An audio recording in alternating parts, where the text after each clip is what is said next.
Umar radiallahu anhu says, when Abu Bakr became Khalifa, this is extremely beautiful by the way. I want you to actually put yourself in Medina right now. You live there, Abu Bakr is the Khalifa. He leads the Salah, he leads the prayer. He said every day after Fajr, Abu Bakr radiallahu anhu would go in an opposite direction of his house and he would go deep into the desert. I was very curious, right? What does he do out there? So Umar radiallahu anhu said, I'd watch him every single day. Go to Salat al-Fajr and then Abu Bakr does not return home. He just walks far away into the desert. So he said, every day I'd wonder, ila ayna yakhruj? Where does he go? Where does he go? Where does he go? He said, one day I said to myself, la atba'anna. That's it. I'm going to go follow him and find out what he's doing. I just can't get over this curiosity of mine.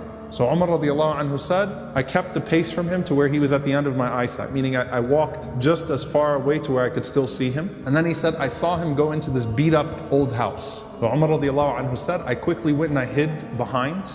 And he said, he spent a long time in there. It wasn't like a short amount of time. He spent a long time until after the sun was up, meaning it was getting hot. This is after Fajr, this is way past Duha, way past sunrise, and it got hot, and then Abu Bakr radiallahu anhu left the home and he made his way back to Medina. He said, this is way out of the city of Medina now. This isn't even the city of Medina right now. Way out of the city of Medina. So Umar radiallahu anhu said, I waited until I could no longer see him, meaning he made his way back to Medina. And Umar radiallahu anhu said, I knocked on the door, okay? And he said, this woman opened the door. She was elderly, she was frail, she was blind, and there were a bunch of little kids running around, okay? So I said to her, Assalamu alayki, ma sha'nukum ya amatullah. I said, peace be unto you. What is your situation, O servant of Allah? And she said that I am a blind woman, and I have no one to take care of me, and I also have these orphans with me. You know, and the implication, Allahu Alam, her kids died, left behind, these are her grandchildren, or these were orphans. Somehow, it's her, and it's some orphan children. And she says, I have no one to take care of me, and these orphans.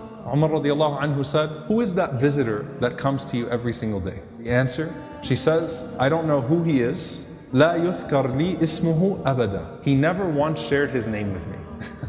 He never bothered to tell me his name. Umar radiallahu anhu said, well, what does he do? قالت جزاه الله خير. She said, may Allah reward him. Every morning he comes. Listen, by the way, she details it. She says, he cleans my home. He washes our clothes. He grinds our wheat. He bakes our bread. He cooks our breakfast. And then he leaves.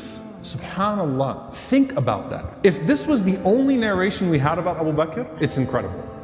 Seriously, the leader, the head of the ummah, the Khalifa, the most important man in the ummah right now, with his station, with his status, and he goes out every morning to this house, and he doesn't even tell the woman what his name is. He's just consider me a secret fa'il khair, right? Just some good doer. Washes the clothes, cleans the house, grinds the wheat, bakes the bread, cooks the breakfast, and then makes his way back to govern the ummah. That is absolutely incredible.